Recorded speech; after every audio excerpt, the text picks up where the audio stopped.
Students, welcome to Eduprep with Karishma. And आज हम start करने जा रहे हैं मनी एंड क्रेडिट का part 2।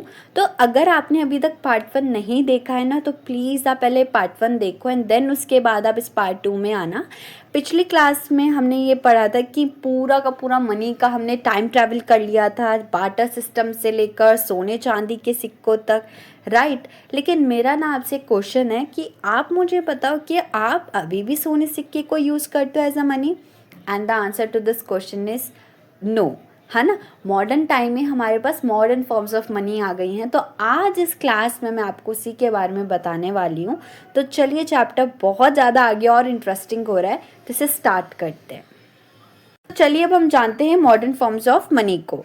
Modern forms of money की बात करें तो मॉडर्न टाइम में हमने इसको ना 2 भागों में बांटा हुआ है। सबसे पहला तो हो गया हमारा करेंसी और दूसरा क्या हो गया हमारा बैंक विद डिपॉजिट। करेंसी का मतलब क्या होता है? जो पेपर्स, नोट्स हो गए, कॉइन्स हो गए, इनको हम करेंसी बोलते हैं। और इसे हम मीडियम ऑफ एक्सचेंज इसलिए कहते हैं क्योंकि इसको गवर्नमेंट, जो हमारी कंट्री की गवर्नमेंट है ना, उसने इसे ऑथराइज किया हुआ है।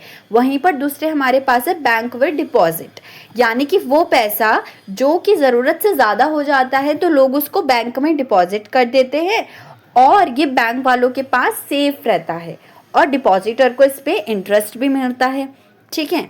अब हम माइंड में क्वेश्चन आ रहा होगा कि इन नोट्स को प्रिंट करने की अथॉरिटी किसके पास है? अगर मैं बात करूं इंडिया की, तो इंडिया में सेंट्रल गवर्नमेंट के बिहाफ पर जो रिजर्व बैंक ऑफ इंडिया है, जिसको हम आरबीआई कहते हैं, वो इन करेंसी नोट्स को इशू करती है। इंडियन लॉ के हिसाब से किसी दूसरे इंडिविजुअल या ऑर्गेनाइजेशन को करेंसी इशू करना अलाउड ही नहीं है। अब हमारे पास जो नेक्स्ट आता है वो आता है डिमांड डिपॉजिट। डिमांड डिपॉजिट का मतलब होता है कि जो पैसा हम बैंक में डिपॉजिट करते हैं वो हमारी प्रॉपर्टी है, करेक्ट, क्योंकि वो हमारा पैसा है, तो उसी को हम डिमांड डिपॉजिट कहते हैं। पर इसका रीज़न क्या है, हम ऐसा बोलते क्यों हैं? देखिए, बैंक अकाउंट में डिपॉजिट किया पैसा ऑन डिमांड विड्रॉल भी किया जा सकता है, इसलिए डिपॉजिट को डिमांड डिपॉजिट कहते हैं। यह हमें बिना कैश यूज़ किए डायरेक्टली पेमेंट करने की भी फैसिलिटी देता है। मैंने क्या कैश की सब्स्टिट्यूट में यूज कर रहे हैं and the answer to this question is cheque. What is cheque and how does it work? तो डिमांड डिपॉजिट का ना एक बहुत इंटरेस्टिंग फीचर है चेक। ये एक पेपर है जो पैसे की तरह काम करता है। अब मैं आपको एक एग्जांपल देती हूँ जिससे आपको ये और अच्छे से समझ में आ जाएगा।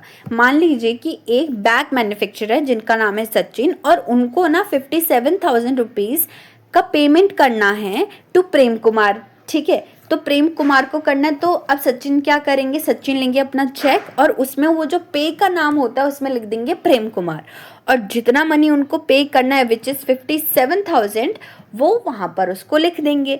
देन तो सचिन फिर क्या करेगा? सचिन ने अपने चेक के उसमें नेम ऑफ प्रेम कुमार लिख देंगे एंड प्रेम कुमार उस चेक को डिपॉजिट कर देंगे अपने बैंक अकाउंट में, एंड वो जो फिर मनी है वो सचिन के बैंक अकाउंट से प्रेम कुमार के बैंक अकाउंट में ट्रांसफ़र हो जाएगी और यहाँ से हमारी जो पेमेंट है वो कंप्लीट हो जाती है।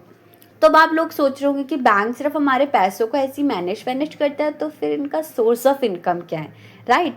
तो what do bank do with the deposit? तो वो जो पैसे उन्होंने डिपॉजिट करे हुए हैं उससे वो करते क्या हैं? तो यहाँ से अगर हम बात करें तो बैंक टोटल डिपॉजिट का सिर्फ एक छोटा सा पोर्शन, अगर मैं इंडिया की बात करूँ तो लगभग 15% अपने पास कैश के फॉर्म में रखता है। और ऐसा क्यों? ये एक ना प्रोविजन इसलिए रखा जाता है कि अगर कोई डिपॉजिटर किसी दिन पैसे निकालने के लिए आ गया तो उसको देने के लिए भी तो होने चाहिए। डिपॉजिट का जो मेजर पोर्शन है विच इज़ 85% वो बैंक लोन देने के लिए यूज़ करते हैं। अब यह बहुत स्मार्ट मिडल मैन की तरह काम करता है। वो लोगों से डिपॉजिट लेता है, ठीक है, और जो ज़रूरतमंद लोग होते हैं उनको लोन देता है और इसी से वो पैसे कमाता है। अब इसे मैं और अच्छे से एक्सप्लेन करती हूँ। देखिए, अलग अलग इकोनॉमिक एक्टिविटीज़ के लिए लोन की बहुत डिमांड होती है। बैंक लोन्स पर जो इंटरेस्ट चार्ज करते हैं वो डिपॉजिट पर दिए जाने वाले इंटरेस्ट से ज़्यादा होता है। बोरोअर से लिए गए इंटरेस्ट और डिपॉजिटर को दिए गए इंटरेस्ट का जो डिफरेंस होता है ना, वही बैंक की इनकम का मेन सोर्स है। तो यानी कि अगर मैं बोलूँ तो बैंक हमारे डेवलपमेंट में क्या रोल करता है? देखो, लोन्स देने की एक्टिविटी सिर्फ बैंक के बेनिफिट के लिए नहीं है, ये पूरे देश की डेवलपमेंट के लिए बहुत ज़रूरी है। बैंक उन लोगों के बीच मीडिएट करता है जिनके पास सरप्लस फंड है, यानी कि ज़्यादा पैसा है ना, तो उनको अभी मैंने क्या बोला, डिपॉजिटर्स बोलते हैं। और जिनको फंड की ज़रूरत है वो कौन हो गए, बोरोवर्स। तो यानी कि जो बैंक है वो किन के बीच में मीडिएट का काम करता है, डिपॉजिटर और बोरोवर्स। डिपॉजिटर से पैसा लेता है और बोरोवर्स को पैसा देता है।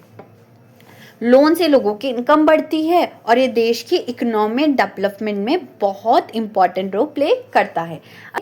एक फार्मर ट्रैक्टर खरीदने के लिए लोन लेता है, या कोई बिजनेसमैन अपना बिजनेस बढ़ाने के लिए लोन लेता है। तो अगेन अगर कोई बिजनेसमैन या फार्मर है तो उससे प्रोडक्शन ज़्यादा होगा, प्रोडक्शन होगा तो वहाँ पर फिर एम्प्लॉयमेंट क्रिएशन होगा, एम्प्लॉयमेंट क्रिएशन होगा तो फिर इकोनॉमिक ग्रोथ होगी। तो आज हमने क्या सीखा, हमने सीखा कि जो बैंक है ना वो सिर्फ हमारी मनी को मैनेज नहीं करता है, वो पूरी कंट्री की इकोनॉमी को हमारी मनी से मैनेज करता है। इस क्लास में हम जानेंगे क्रेडिट के बारे में। ओके, अगर आपको कोई भी डाउट हो और अगर आपको वीडियो अच्छी लगी हो तो प्लीज़ आप कमेंट करना। That's it for today, bye bye.